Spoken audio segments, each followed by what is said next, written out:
Using a storyboard to build an assembly edit. An assembly edit is a sequence in which the order of the clips is correct, but the timing of the edits has yet to be worked out.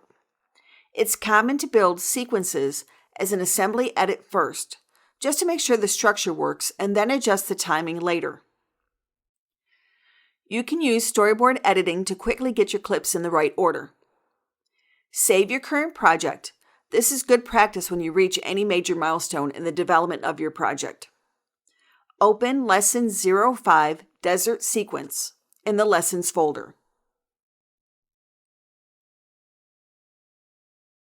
Choose File, Save As.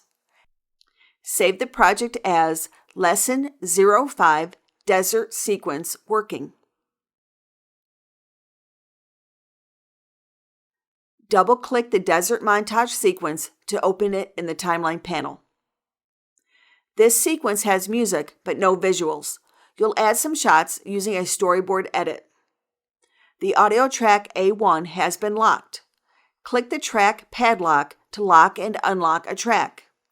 This means you can make adjustments to the sequence without risking making changes to the music track.